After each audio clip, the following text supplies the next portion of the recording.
বিকেলের স্ন্যাক্স বা রাতের ডিনার হিসেবে অনেকেই এগরোল খেয়ে থাকেন, বাট এরকম মজাদার আলুর স্টাফিং দিয়ে এগরোল একবার খেলে কিন্তু মুখে লেগে থাকবে।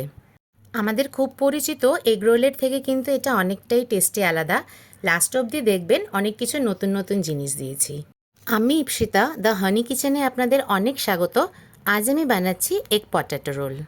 বাড়িতে যেমন পরোটা খাওয়ার জন্য ময়দা মেখে নেন, ঠিক তেমনটাই বানাতে হবে। যদি রোলের পরোটা বেশি মুচমুচে খেতে আপনারা ভালোবাসেন, তাহলে ময়দাতে তেলের পরিমাণটা একটু বেশি রাখবেন। আমি একটু সফট রোল খেতে ভালোবাসি, তাই ময়মটা একটু কমই রাখলাম। আন্দাজ মতো নুন দিয়ে ময়দাটা একটুখানি টাইট করে আপনারা মেখে নেবেন। কাপড় দিয়ে ঢেকে রাখবেন প্রায় আধা ঘন্টা মতন।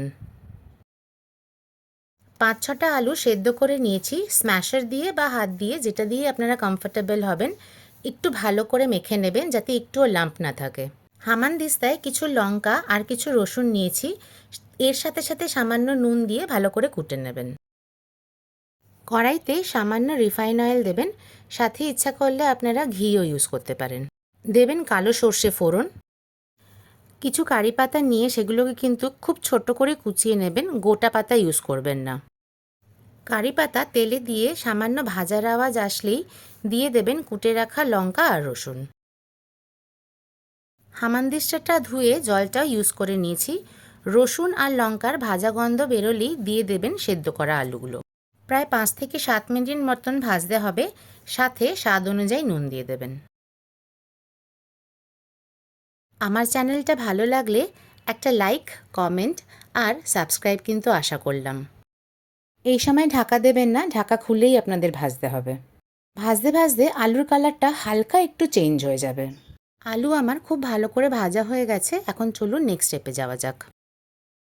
দুটো ডিম ফাটিয়ে যেরকম অ্যাজ ইউজুয়াল আপনারা অমলেট করেন সেরকম নুন দিয়ে দেবেন। ময়দা ছড়িয়ে পরোটা কিন্তু বেলে নিতে হবে। রোগা, মোটা, বড়, ছোট সবটাই আপনার উপরে নির্ভর করছে। যেমন চাইবেন তেমনই বেলবেন। যেরকম বাড়িতে পরোটা সেঁকেন সেরকমই দুপাশ ভালো করে সেঁকে নিতে হবে। পরোটা সেঁকা হয়ে গেলেই দেবেন তেল। চাইলে এখানে আপনারা ঘিও ইউজ করতে পারেন। ইউজুয়ালি এগরোলে কেউ কিন্তু ঘি ইউজ করে না, বাট আমি যেই পদ্ধতিটাতে করছি সেটাতে কিন্তু ঘি দিলে বেশ ভালোই লাগবে। ডিম দিয়ে কম আঁচে ভাজবেন। কড়া করে খেতে চাইলে একটু আঁচটা বাড়িয়ে ভাজবেন। শ্রদ্ধাভক্তি অনুযায়ী আলু, পেঁয়াজ আর লঙ্কা দেবেন। এটাতে কাঁচা পেঁয়াজই ইউজ করবেন। কাঁচা পেঁয়াজের বাইটটা কিন্তু এটাতে খুব ভালো লাগে। এখানে আমি গন্ধলেবুর রস ইউজ করলাম। পাতিলেবুর থেকে কিন্তু গন্ধলেবুর রসটা বেশি ভালো লাগবে। সাথে দেবেন গোলমরিচ। বাড়িতে যদি ধনেপাতার চাটনি থাকে তার সাথে সার্ভ করবেন।